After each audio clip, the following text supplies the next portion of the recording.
yang tak henti-hentinya Dia anugerahkan kepada kita. Begitu pula selalu kita berupaya meningkatkan intensitas salawat kita kepada Rasulullah SAW.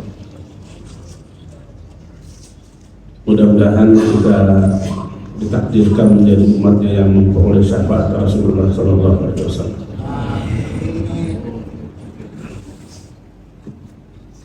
Kalau saya tidak salah ingat, pertemuan kita terakhir sebelum hari ini ayat 112 itu baru para man aslama.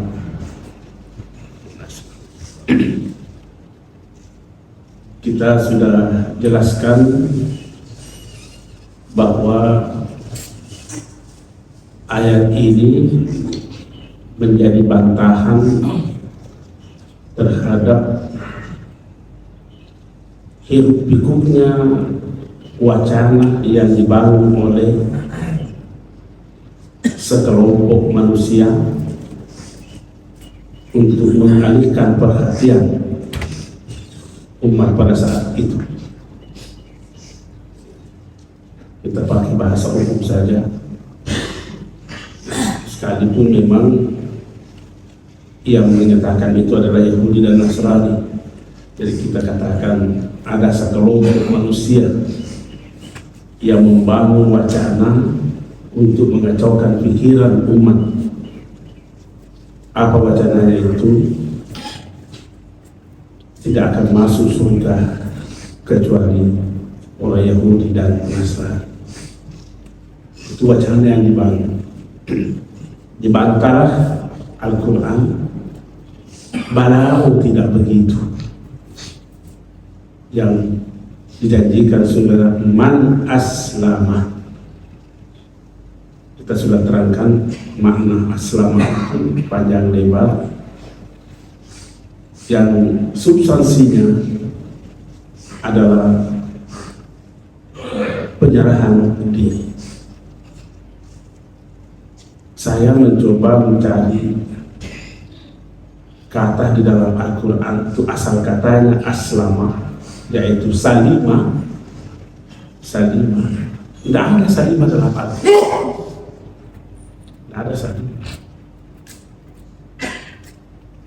Makanya saya mencoba memberi interpretasi penafsiran bahwa Islam ini memang tidak damai. Nanti memberi kedamaian. Aslama, karena kalau salimah damai, salimah selamat, aslama memberi kedamaian, memberi keselamatan. Nanti damai kalau kita mau memberikan kedamaian. Kalau mau damai sendiri tidak ada kedamaian. Nanti memberikan kedamaian baru ada kedamaian. Kalau mau damai sendiri, mau selamat sendiri, tidak ada keselamatan itu. Makanya Al-Quran tidak menggunakan kata salimah, tapi aslama.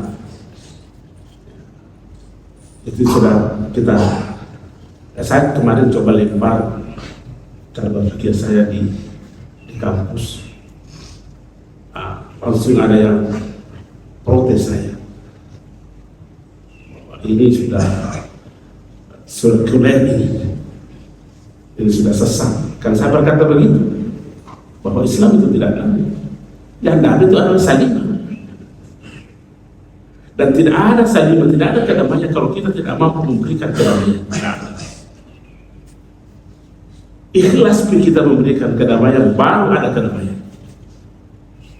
Kalau tidak memberikan kedamaian, tidak ada kedamaian. Coba di dalam rumah saja, kita mau damai sendiri, mau selamat sendiri, tidak ada keselamatan.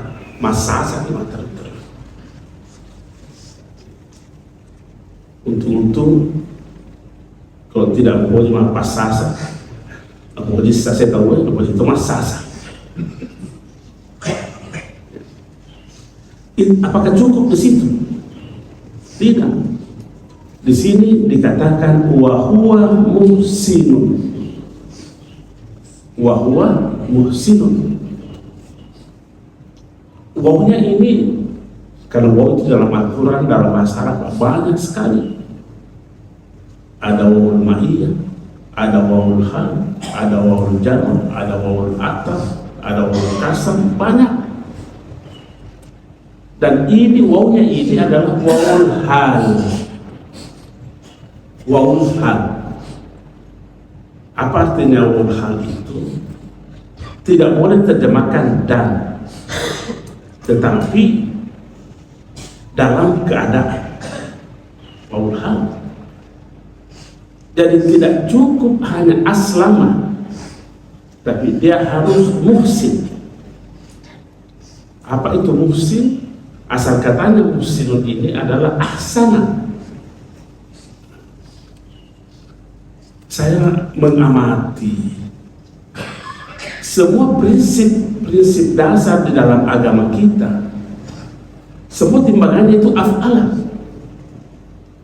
Islam timbangannya af'al, ihsan timbangannya af'al, iman timbangannya amal. Itu kan benar dalam bahasa Arab ada timbangan, ada wazan seperti itu. Fa'ala yaf'alu fa'ala, af'ala yuf'ilu if'alan, hasuna yahsun husna, ahsana yuhsin yahsun ihsana. Itu timbangan-timbangan itu, dan itu berubah maknanya. Ketika kita mengatakan ahsana, bukan baik, tetapi memberikan kebaikan. Karena menjadi ada makna namanya at-ta'diyah. Jadi tolong dibantu senior ini. Itu namanya ta'diyah.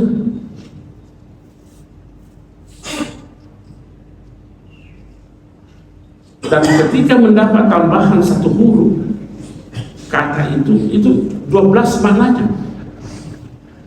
12 maknanya. Nah, jadi kalau begitu menerjemahkannya ini, tidak begitu.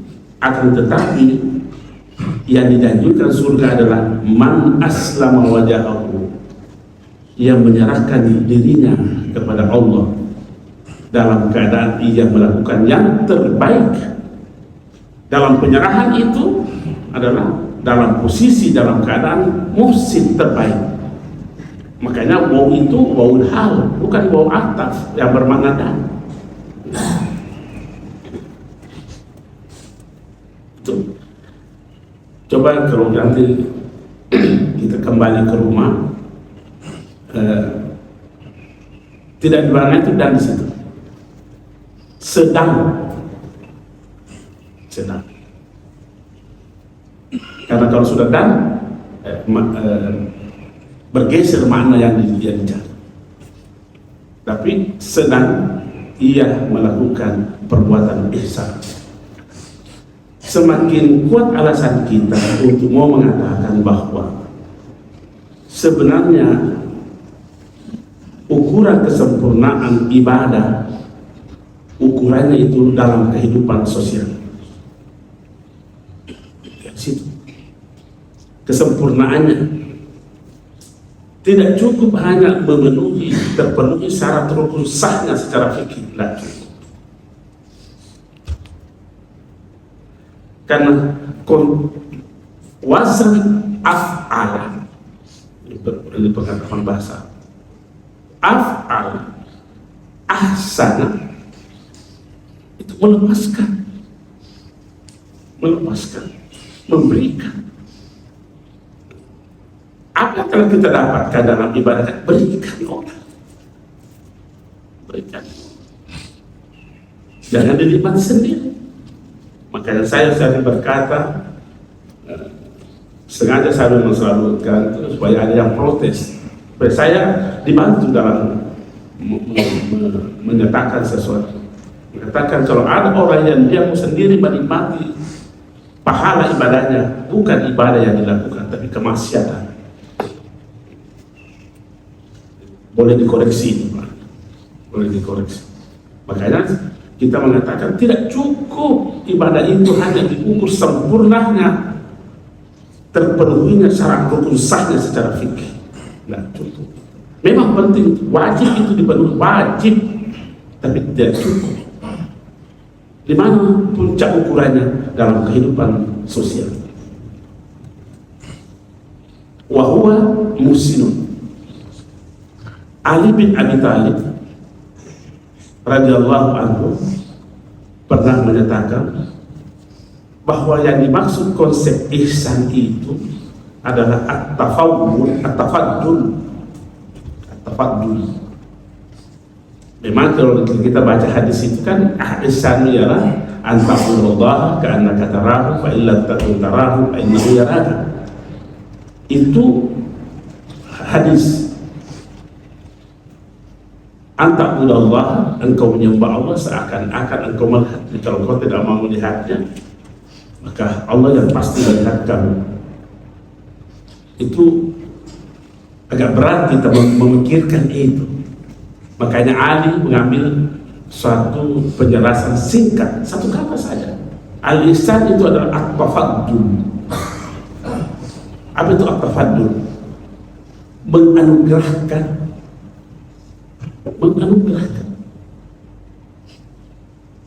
Artinya menganugerahkan itu adalah kita kembali pada titik zero.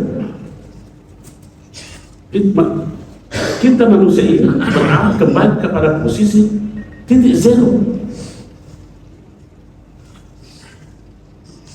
Titik zero itu ya la haula wala quwwata illa billah. Tidak ada kekuatan dan tidak ada upaya. Nah, ada semuanya milik Allah. Zero kami. Alhamdulillah segala macam pujian hanya milik Allah. Zero. Lillahi ma fis samawati wa semua milik Allah. Zero.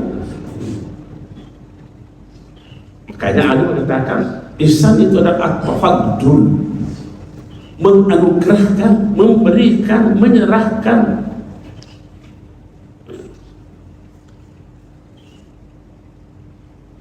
Kalau Abdul Qadir, saya tadi pagi, tadi subuh, saat sebelum berangkat ke sini, begitu saya baca itu, langsung saya ingat ada kata-katanya Abdul Qadir Jailani di dalam salah satu kitabnya itu.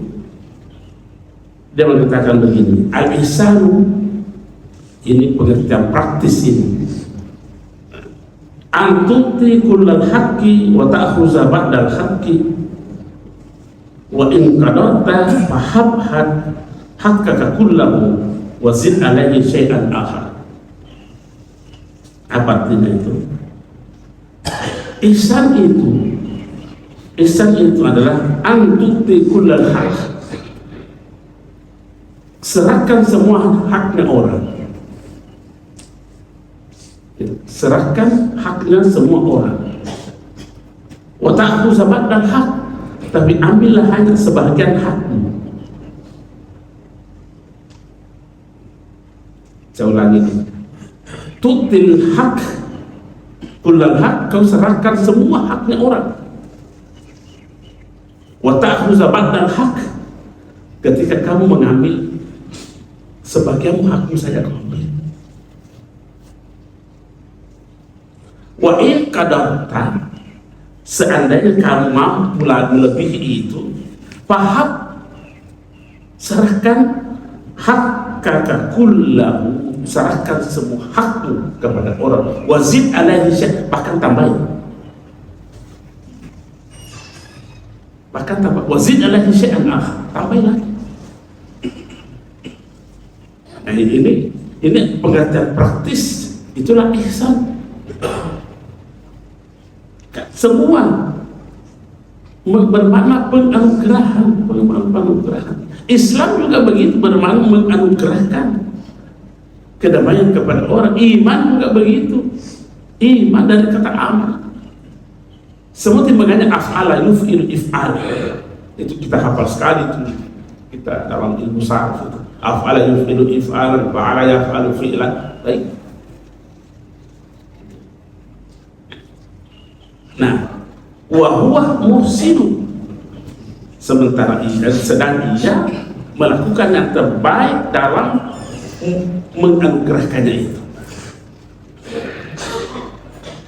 Ya jatuh-jatuhnya lagi dalam hubungan sosial, dalam kehidupan sosial. Kita juga bisa memberikan pengertian sederhana, asal memilih alternatif yang terbaik. Kan terkadang macet ini memilih yang terbaik kita karena selalu kita tidak zero. Ketika kita tidak zero, Pak, susah mencapai memberi yang terbaik. Apa buktinya? Selagi masih saya tampilkan atribut saya sebagai seorang profesor, maka susah saya mencapai yang terbaik untuk berinteraksi dengan mahasiswa saya. Saya kan udah satu, berarti tidak zero lagi itu.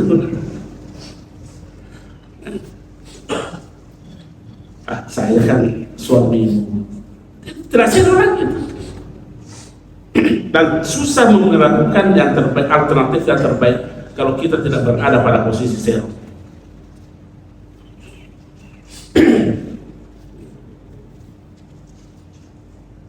Kita kan memang selalu diperhadapkan alternatif. Mampukah kita memilih yang terbaik itu?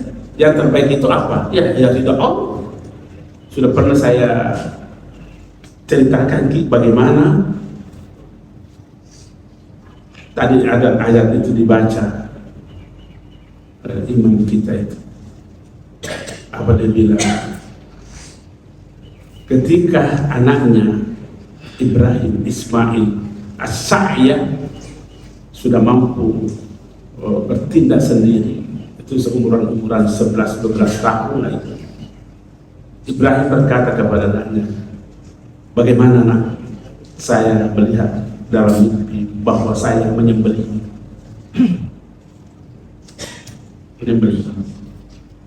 Pasti ini diperhadapkan ada apa konflik dalam dirinya Ismail. Turuti tidak. Berarti memilih alternatif. Apa yang dipilih? Tanpa pikir silahkan lakukan apa yang diperintahkan oleh Allah. Kenapa?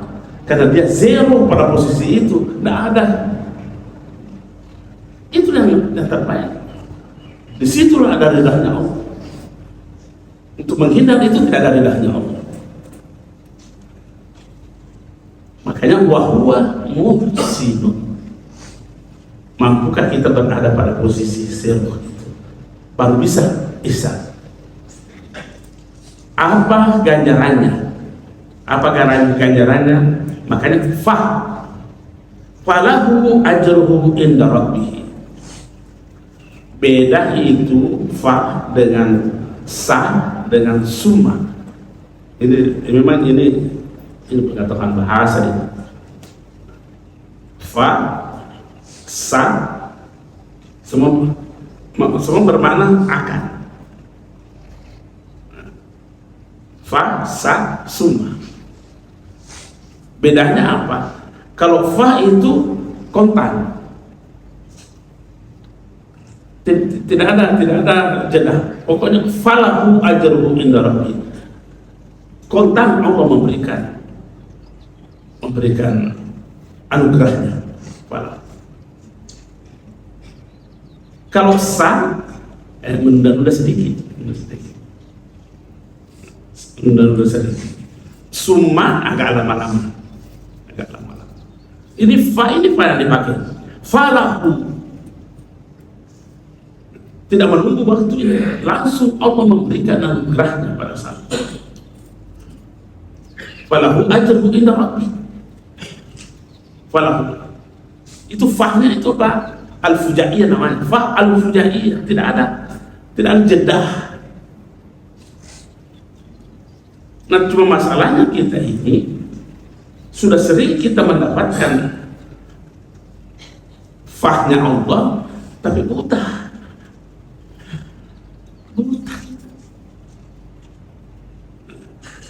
Selalu berkata summa nanti, padahal sudah dikasih.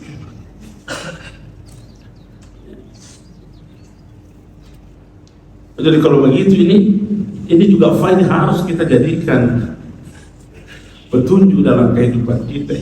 Ini sudah 2 huruf saja, ini sudah waw dengan fa, bukan main ini maknanya. Memang itu bawa di dalam Al-Quran. Ada teman saya di Timur Tengah itu doktor hanya gara-gara bau. Makna bau dalam Al-Quran itu dibahas sampai 700 halaman. Jadi kita selalu jadi dokter bau.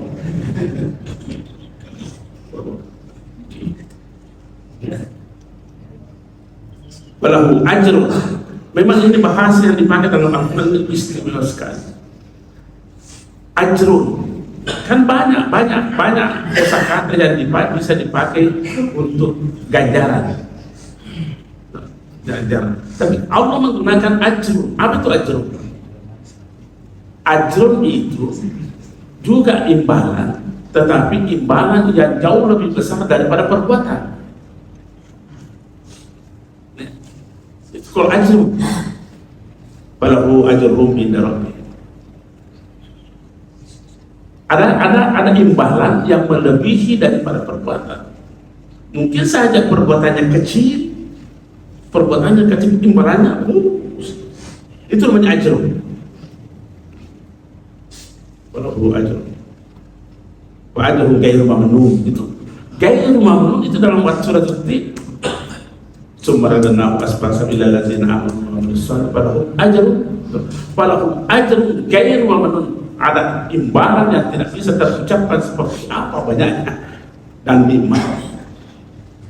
Boleh saja persoalan kecil, tapi ia berada pada aslaman wa muhsinun, maka falahu ajrun. Ada contohnya itu. Contohnya mungkin pernah kita semua mendengarkan kisahnya itu. Seorang perempuan hanya gara-gara kasih minum anjing kehausan, apa balanya? Surga. Berapa banyak yang diminum itu anjing? Berapa banyak yang diminum anjing itu? Ini perbuatan kecil, tetapi imbalannya besar. Saya kira dalam ilmu manajemen ini dipraktek, diupayakan itu. Sedikit modal tapi banyak keuntungan. Cuma yang menjadi masalah di sini, adakah kita berada pada aslaman dan buah-buah musim? Di situ. Ada jika di situ. Aslamat jika, musim jika. Kalau itu falahu ajruhu inda rabbih. Inda Rabbi, ya Tuhan sajalah yang paling tahu. Lebih besar sekalipun mampu kita mengucapkan bahwa nikmatnya surga pada hakikatnya melebihi yang apa yang mampu kita ucapkan. Begitu juga siksaan. Siksaan itu lebih pedih dibanding apa yang mampu kita ucapkan. Bagaimana dalam kota siksa? Ya masih mampu kita bicarakan, tapi merasakannya itu lebih hebat dibanding apa yang terucap. Begitu juga kenikmatan. Itu satu imbalan dari Allah Subhanahu wa taala. Ditambah lagi wala khaufun alaihim wala hum yahzanun. Dua kata ini khaufun dengan yahzanun, indikasinya adalah indikasi waktu. Indikasinya indikasi waktu. Khaufun itu selalu terjadi masa depan, masa yang akan datang. Husnun, yahzanun itu terjadinya sudah lewat. Dan bagi mereka yang aslamah wajhahu wa hum muslimun, merdeka yang akan datang, merdeka yang telah lalu. Coba, khaufun apa artinya khaufun? Takut. Takut itu kapan terjadinya takut? Takut itu terjadi terhadap sesuatu yang akan datang. Sedih itu terjadi pada saat yang sudah berlalu. Saya takut bila jangan-jangan besok saya tidak bisa pergi itu. karena belum terjadi khaufun itu. Kalau sedih, sudah berlalu. Saya sedih sekali karena kemarin saya tidak lulus. Itu tidak salah kalau kita, saya takut karena kemarin tidak lulus. Salah, saya sedih kemarin tidak lulus. Tapi besok ujian, saya takut dan jangan saya tidak lulus. Karena takut. Tidak, kita berkata besok saya ujian, saya sedih jangan sampai tidak lulus. Salah itu kata-kata itu. Nah, ini yang diungkap Allah, la khaufun alaihi wa la hum yahzanun. Ke depan tidak ada masalah, yang lalu dimaafkan semua. Enaknya ini, kampanye dibilang ini aslama wajahahu wa huwa muhsin.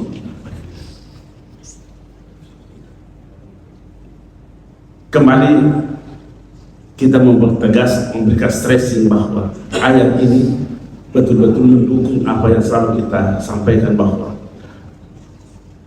kehidupan sosial adalah tolak terakhir daripada kebaikan itu.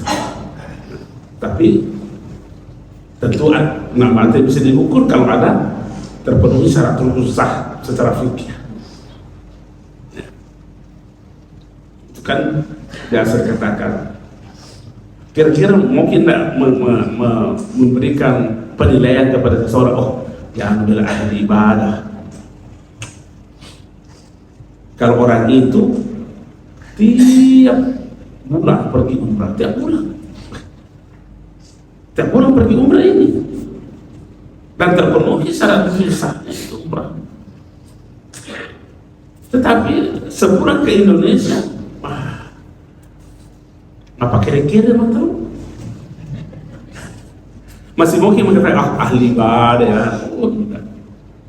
Paling kita katakan apa cuma itu. Saya kira inilah mengantar kita, mudah-mudahan kita diberi hidayah oleh Allah Subhanahu wa Ta'ala. Saya bertambahkan sedikit ini karena saya menyebut kata hidayah. Di dalam ayat Al-Quran yang lain itu, menghadapi hiruk pikuknya kehidupan ini, menghadapi hiruk pikuknya kehidupan, Allah memberikan resep kita. Apa resep itu? Setidaknya 3 dalam ayat di surah Al-Imran itu, ayat 200 sekian. Yang pertama, qul innal huda hudallahi, satu, hidayah. Yang kedua, qul innal fadla biyadillahi. Yang ketiga, yakhtassu bi rahmatihi man yasha. 3 ini amunisi yang bisa menyelamatkan kita dari hiruk pikuknya kehidupan itu. Itu resepnya Al-Quran itu. Apa tuh? Yang pertama, hidayah. Seolah-olah Allah berkata dalam kepada kita, oh manusia, kau itu lemah, butuh kau hidayah kepada aku. Kenapa tidak pernah kau minta hidayah kepada aku? Kenapa tidak pernah kau bekali dirimu dengan hidayah? Dan ini yang bisa menyelamatkan kamu. Hidayah. Kan dikatakan innal huda hudallahi. Tidak ada lagi hidayah yang lain yang bisa menyelamatkan kecuali hidayah Allah. Itu innal huda hudallahi. Yang kedua, innal fadla biyadillahi. Apa itu al-fadl? Seakan-akan dengan at-tafaddul tadi itu, al-fadl at-tafaddul, memberikan, menganugerahkan. Kalau kelebihannya Allah yang dia berikan kepada kita, kepada seluruh komponen kita, aman. Ketika al-fadlahnya, fadlunnya Allah dia berikan kepada akal seseorang, maka akal itu akan bekerja maksimal mencapai puncak kesadarannya. Dan kalau al-fadlunnya Allah diberikan kepada an-nafsnya seseorang, maka an-nafs itu akan bekerja semaksimal mungkin dan tidak ada yang menyimpang dari ridha Allah. dan seterusnya dan seterusnya. Yang ketiga adalah yakhtassu bi rahmatihi may yasha. Rahmatnya Allah Subhanahu wa taala. Rahmat itu tidak bisa dimaknai saja kepada bersifat material, tapi immaterial. Atau tidak bisa dimaknai immaterial saja, tapi termasuk material. Kalau kasih sayangnya Allah datang kepada seseorang dan itu pada fisiknya seseorang, maka di jasad itu gampang ruku, gampang sujud memohon ridha kepada Allah.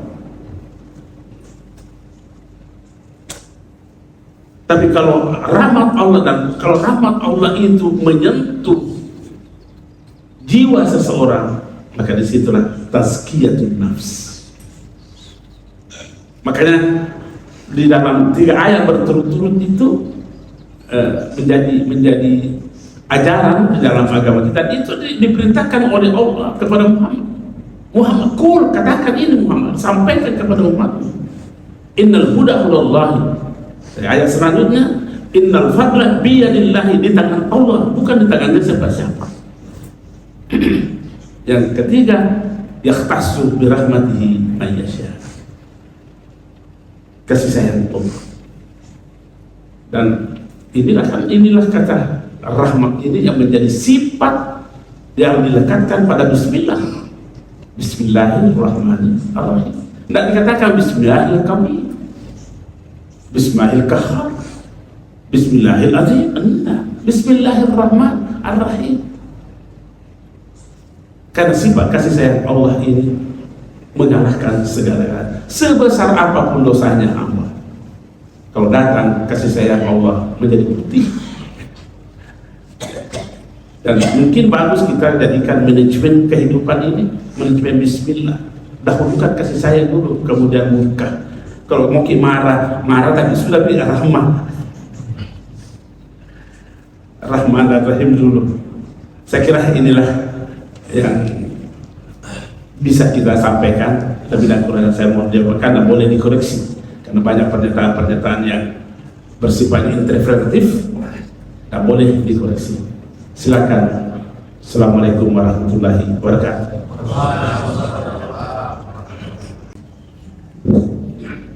Bismillahirrahmanirrahim. Assalamualaikum warahmatullahi wabarakatuh. Waalaikumsalam. Terima kasih atas segala ilmunya pada subuh hari ini. Kajian kita pada subuh hari ini di Surah Al-Baqarah ayat 112. Di situ ada menggunakan kalimat min aslama, man aslama wajahu ilallah. Tapi di surah Luqman ayat Allah menggunakan kalimat yuslim, wa man yuslim wajahu wa huwa muhsinun. Apa bedanya kalimat aslama di surah Al-Baqarah dengan kalimat yuslim di surah Luqman? Itu pertama. Kemudian kedua ini mengasih kata-kata tadi Pak. Yuslih. Apa bedanya aslama dengan yuslim? Kemudian juga akan menguji di luar tema ini terkait dengan ibadah kurban ini. Kalau tidak salah ada satu hadis Nabi yang mengancam bagi mereka yang memiliki kemampuan lalu kemudian tidak melaksanakan ibadah kurban, yaitu jangan mendekati tempat salat kami. Apa makna jangan mendekati tempat salat kami itu? Demikian. Yang pertama, yusli. Apa asal katanya yusli? Asal katanya yusli itu adalah saluha. Saluha, apa artinya saluha? Tidak ada cacatnya. Tidak ada cacatnya, itu saluha. Makanya setimbang lagi itu, kembali lagi timbangannya dengan af'ala aslaha yuslihu. Memberi lagi. Kalau memberi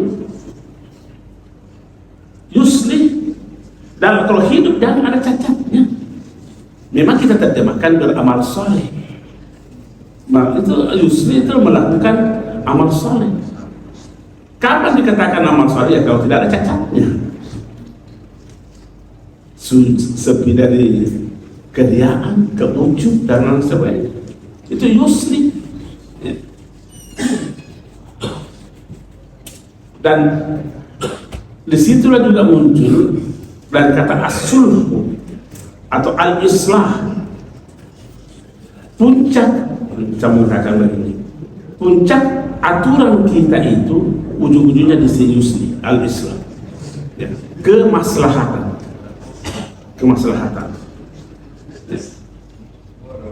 Karena kemaslahatan ini mampu mengubah status hukum. Kemaslahatan itu mampu mengubah status hukum. Yang tadinya haram bisa menjadi halal karena yang mau dicapai adalah kemaslahatan. Yang tadinya halal bisa menjadi haram. Kenapa? Karena yang mau dicapai adalah kemaslahatan. Dari kata aslah yusli. Situlah istimewanya kata yusli.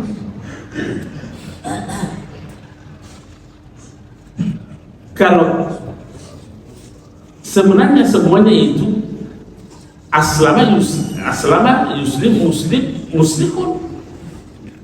Yang jelas bahwa timbangan-timbangan seperti itu selalu berorientasi kepada masyarakat sosial. Kalau Anda melakukan sesuatu yang kemaslahatan, apakah kemaslahatan itu diterima oleh orang? Saya sudah pernah sampaikan kita bahwa panglimanya kehidupan kita adalah kemaslahatan. Kalau kemaslahatan yang terusik berubah hukum boleh. Ada namanya dalam ilmu usul fikih itu ada rudiyatul khams. Dari itu khams 5 perkara yang mutlak dijaga. Yang pertama adalah agama. Kalau agama terancam, hukum bisa berubah. Nyawa terancam, hukum bisa berubah. Akal terancam, hukum bisa berubah. Harta terancam, hukum bisa berubah. Keturunan bisa berubah. Inilah namanya ad-daruriyatul khams, 5 prinsip. Boleh dibaca di dalam kitab usul fikihnya Imam Ghazali Al-Mustasfa itu tegas itu ad-daruriyatul khams, dan itu diikuti semua ulama-ulama yang menekuni usul fikih, termasuk di dalam kitabnya Imam Syafi'i itu dalam kitab usul fikihnya itu Ar-Risalah. Jadi seperti itu, bahwa kemaslahatan ini adalah puncak dari segala paling banyak kehidupan. Saya sudah pernah berikan contoh. Ya. Haram kan kita menyentuh perempuan yang bukan mahram kita, kan haram. Tapi kita tiba-tiba ada ibu muda lagi, cantik lagi, kecelakaan di depan kita. Nah, tidak ada yang bisa angkat. Apakah harus segala tunggu dulu ini? Cari dulu. Ini nyawa sudah terancam ini. Nyawa terancam. Kalau begitu, yang haram bisa berubah menjadi boleh. Kenapa? Menyelamatkan kemaslahatan nyawa. Tapi ya kalau mengangkat jangan sembarang tangan goyang. Angkat saja. Jangan tak kalah, jangan. Itu contoh saja. Dan boleh saja begitu. Jadi kedaruratan itu sampai batas tertentu. Ada kemarin waktu kita sosialisasikan itu Pak Komudi. Kebetulan saya menjadi ketua MUI Sulawesi Selatan yang membidangi fatwa. Kita keluarkan fatwa SOBIS, sosial bisnis.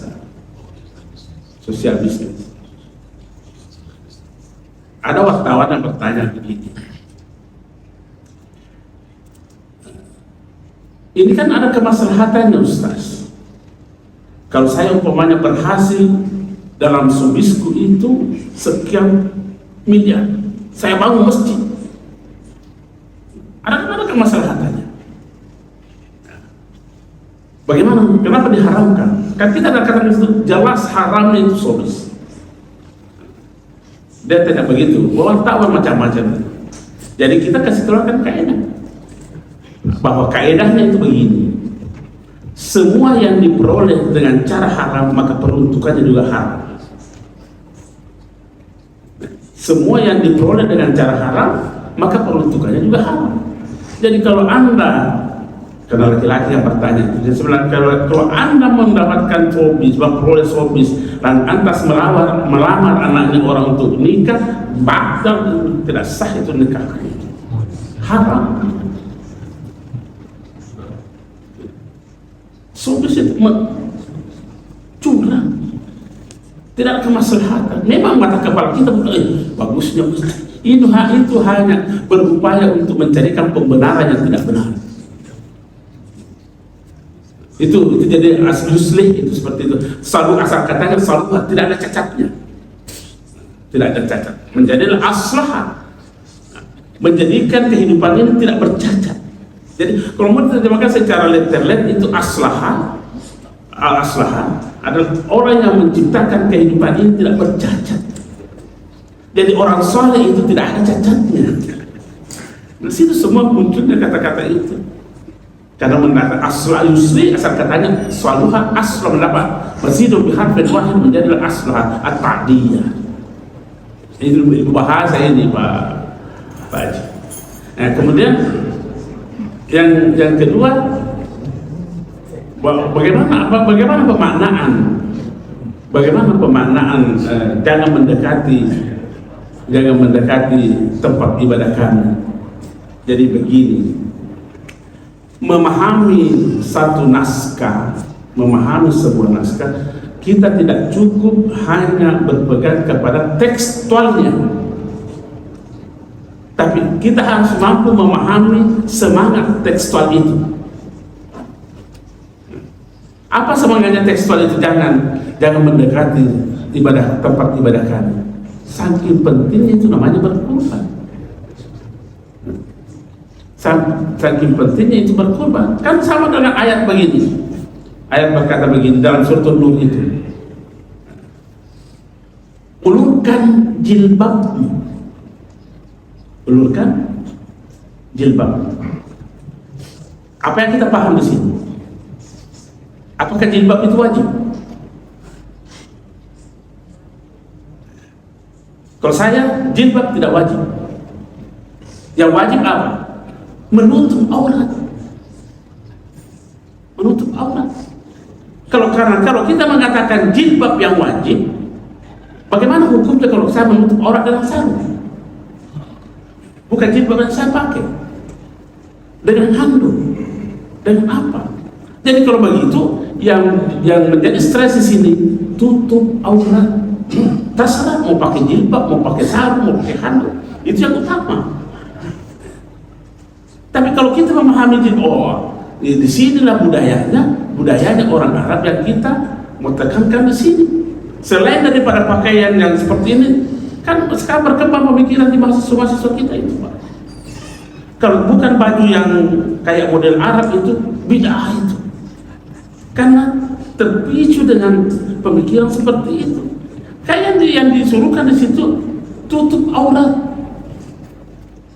Memang dikatakan secara tekstual mengatakan ulurkan jilbab, tapi kita harus paham semangatnya. Apa semangatnya itu? Tutup aurat. Terserah mau pakai sarung, silakan. Mau pakai handuk, silakan. Mau pakai mukena, silakan. Mau pakai sarung balik, silakan. Bukan hanya sesuatu jilbab yang bisa dipakai untuk menutup aurat. Jadi ya stresnya di situ, penekanannya itu adalah semangatnya naskah itu. Apa?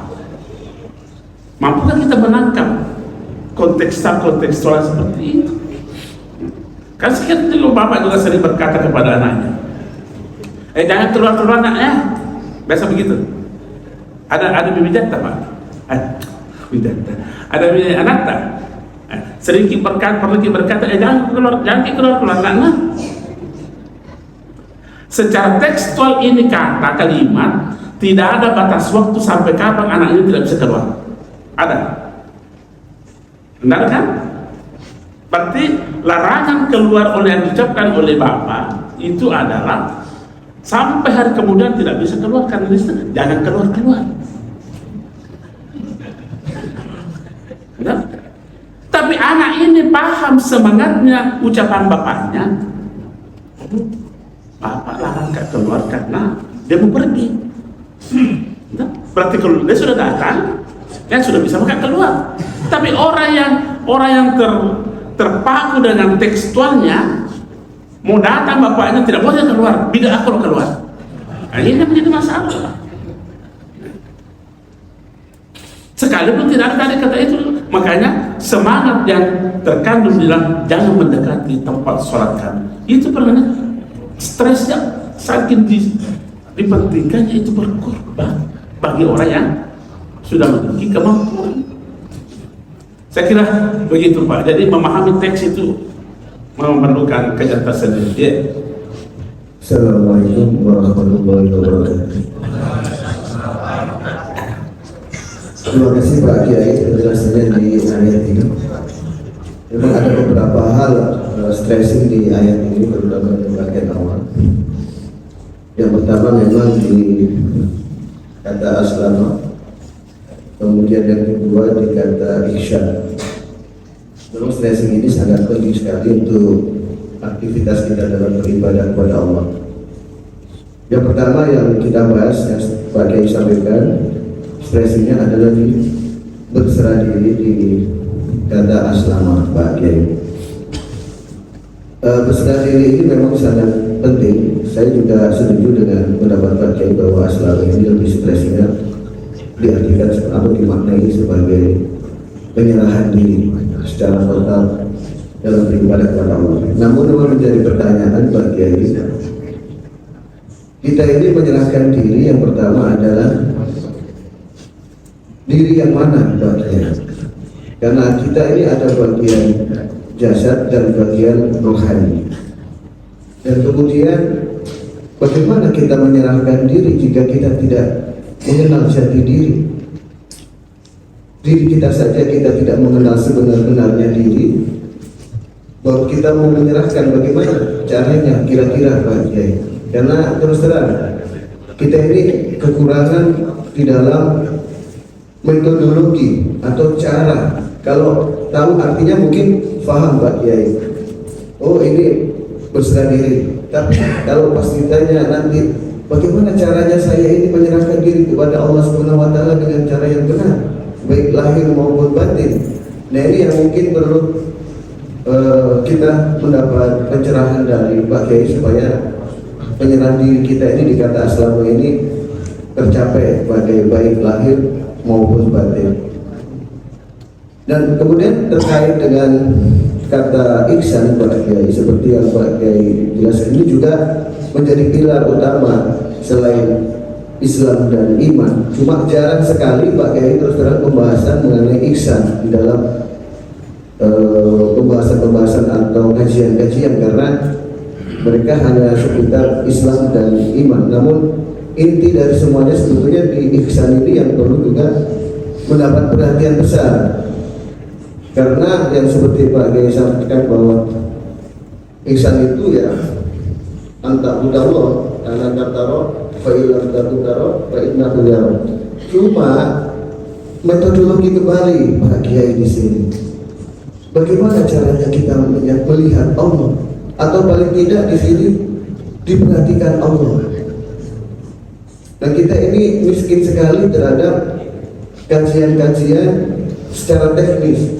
Begini loh caranya kalau ingin berserah diri, begini loh caranya kalau ingin ihsan secara benar. Bagaimana di sini terkait disaksikan oleh Allah, berarti di sini terkait dengan bagaimana muraqabah bagi. Kemudian menyaksikan Allah terkait dengan musyahadah, kemudian terkait dengan mukasyafah. Ini semua cara-caranya terus terang bagi kita tidak tahu bagaimana muraqabah, bagaimana mukasyafah, bagaimana musyahadah. Terus terang bagi kami mohon sekali untuk penjelasannya supaya kami ini tahu, oh begini caranya supaya kami tidak tersalahkan bagi. Demikian, wassalamualaikum warahmatullahi wabarakatuh. Ya, kita berikan dulu penjelasan secara akademik bahwa kita selesaikan yang masalah ini dengan pendekatan ontologisnya dulu. Ontologisnya itu kan pertanyaannya, apa ini? Siapa sebenarnya kita ini? Itu ontologisnya. Kemudian epistemologisnya, bagaimana menyikapi keberadaan kita ini? Bagaimana ontologis? Kemudian aksiologisnya, apa dampaknya kalau saya masih begini? Maka kembalilah kita kepada, kalau kita masih tidak mengenal diri, bagaimana mau mencari solusi terhadap permasalahan yang kita hadapi oleh diri kita? Tidak ada kaifahnya di situ, tidak ada epistemologisnya. Makanya ulama-ulama kita itu pendekatan akademik tadi satu. Makanya ulama-ulama sufi kita itu membangun sebuah metode namanya tarikah. Dan tarikah ini yang memberikan tuntunan. Dan tarikah itu mempelajari seperti itu membutuhkan waktu yang panjang. Ringkasnya tarikah itu adalah lepaskan diri,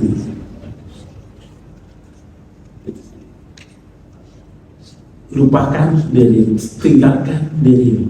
Tapi saya sering berkata begini, untuk menerjemahkan terjemahannya, abaikan atribut dirimu. Siapapun yang Anda temani berinteraksi, mau berinteraksi sama anak, abaikan atribut dirimu sebagai bapak. Berinteraksi dengan istri, abaikan atributmu sebagai suami. Berinteraksi terhadap orang rendah, lepaskan atributmu sebagai orang yang berkecukupan. Apa yang mau ditampilkan itu? Atribut Tuhan. Atribut Tuhan yang mau dia tampilkan. Karena kalau kita masih memegang satu atribut itu kan tidak kembali dikasih. Bagaimana mau jadi muhsin? Nah, tidak kembali kepada zero. Saya katakan, tidak mungkin kita mampu melakukan ahsana yuhsinu muhsinun kalau kita tidak keluar daripada berada pada titik zero, gitu. Nah, mungkin.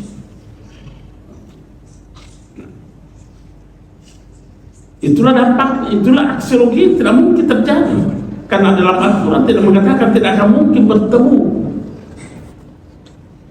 antara kebaikan dan kejahatan di dalam jiwa seseorang. Tidak mungkin. Jadi kalau begitu lenyapkan, kembali kepada sini. Kalau bahasa sufinya itu adalah serahkan wujudmu, serahkan wujud. Sehingga makna la ilaha illallah itu menyata. Tidak ada yang saya, la maqsuda illallah, tidak ada yang saya tuju kecuali Allah. Wala ma'buda illallah, tidak ada yang saya sembah kecuali Allah. Wala mawjuda illallah, tidak ada yang ada kecuali Allah. Wala mawjuda bihaqqin, dan tidak ada yang benar-benar ada kecuali adanya Allah. Zero kita sih. Menjadi masalah ini, bagaimana melepaskan atribut diri kita. Nah, jadi kalau begitu, yang dituntut melepaskanlah secara total, bukan hanya fisik, bukan hanya. Kembali itu saya pernah sudah katakan begini, yang menyerahkan diri itu dalam artian bahwa mengabaikan. Contoh, saya berikan contoh ini, debat mereka kita, Roma beli contoh.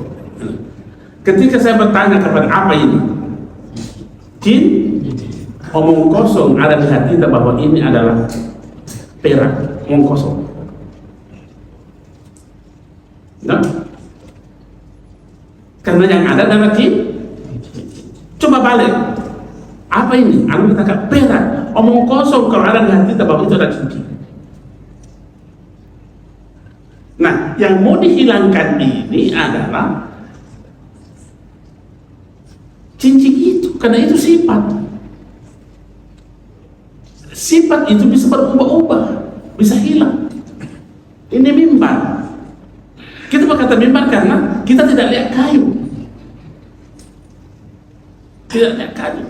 Coba kita potong-potong ini, kita masih mau berkata mimbar? Tidak mungkin. Makanya pura-pura aju. Aju itu yang tidak pernah hilang. Nur itu yang tidak pernah hilang. Tapi ini panjang penjelasannya Pak. Nanti. Ya. Ya. Alhamdulillah memaknai yang disampaikan dalam kajian pada suara ini, alhamdulillah. Saya melihat Salimah itu ternyata kesempurnaan. Ya. Kesempurnaan. Dan itu ada kaitannya dengan pernyataan Pak Kiai bahwa Sero itu adalah puncak dari segala-galanya di dalam pendekatan diri kepada Allah Subhanahu wa Ta'ala. Mungkin itu tidak pas, tapi yang saya ingin tekankan pakai bahwa ternyata memang Sero itu adalah puncak kenikmatan. Dan ini saya bisa memaknai setelah saya menghitung-hitung satu rakaat di dalam salat itu ternyata Sero. Kalau dilihat dari ilmu sudut pakai, jadi satu rakaat salat itu jumlah sudutnya itu 360 derajat. 360 derajat artinya Sero. Dan ternyata di dalam Al-Quran itu juga kita bisa mendapatkan makna bahwa angka yang terkecil di Al-Quran itu adalah 0,1 dan yang terbesar itu adalah 100.000. Artinya 0 ini dengan 1, kan 1 ini 100 la ilaha illallah ditandai dengan 1 paket. Dan tanpa kita sadari bahwa dalam kehidupan kita ini 0 dengan 1 itu sudah tidak bisa lagi dipisahkan dari kenikmatan. Jadi buktinya kalau di apa saja yang pakai listrik itu pasti ada di situ 0 dengan 1. Kalau 0 berarti tidak ada aliran, 1 ada aliran. Tapi pada kesempatan ini saya sangat berterima kasih karena dengan Sero itu bisa betul-betul saya meyakini bahwa hanya dengan salat ia bisa akan mendapatkan kebahagiaan dan kenikmatan. Dan itu bisa di dalam aktivitas kita sehari-hari. Kita tidak bisa mendapatkan kenikmatan kalau angka 0 itu kita tidak miliki, karena di badan kita ini saja semua kenikmatan itu simbolnya 0. Pori-pori saja itu 0. Mata kita sebenarnya ini kan bundar, mulut kita bundar, tapi mulut ini bentuknya tidak bundar karena tidak cantik kalau tidak bundar. Subhanallah, bundar di sana. Dan ternyata mulut ini tidak bisa kita pakai dengan sempurna kalau kita tidak kasih bundar. Kadang-kadang orang menjawab saja harus bundar dulu mulut baru bisa masuk. Terima kasih. Assalamualaikum warahmatullahi wabarakatuh. Apa disiplin ilmunya Bapak ini? Subhanallah, bagaimana pakai? Ya. Saya orang teknik pakai. Jadi memaknai urusan itu saya kembalikan ke ilmu saya. Dan teknik itu ilmu sudut paling bisa menambah. Terima kasih menambah wawasan. Saya kira sudah cukup ya. Sedikit. Saya tidak bertanya. Ini sudah jelaskan. Hanya saya ada yang benar sama saya. Kita kasih message. Kita rindu dengan suara beliau ini. Jadi. Assalamualaikum Prof. Pak Kiai. Itu Pak tadi lama saya disiksa waktu SD saya. Ada guru mengaji saya di masjid, pintar mengajar sama kita Pak Kiai. Makanya saya tidak perlu bertanya dengan jelas. Bukan gombal. Jadi begini caranya mengajar guru saya, Pak, saya selalu ditegur Pak Kiai bilang, tanya Pak, fa. Saya dibuatkan nyanyian begini, fala fakaluku sitofo fadana fala fakaluku. Sehingga saya latihan di rumah, sekarang lancar bisa menyebut sekian bagi tidak perlu jawab. Soalnya bapak ini orang apa? Yang begitu itu orang Sopeng. Susah. Saya orang Sopeng, Pak. Susah menyebut P itu. Dari mana? Dari Farovo. Ini apa? Nek Vivos. Lewat di mana? Lewat Fare-Fare. Saya kira demikian doa ya. Assalamualaikum warahmatullahi wabarakatuh.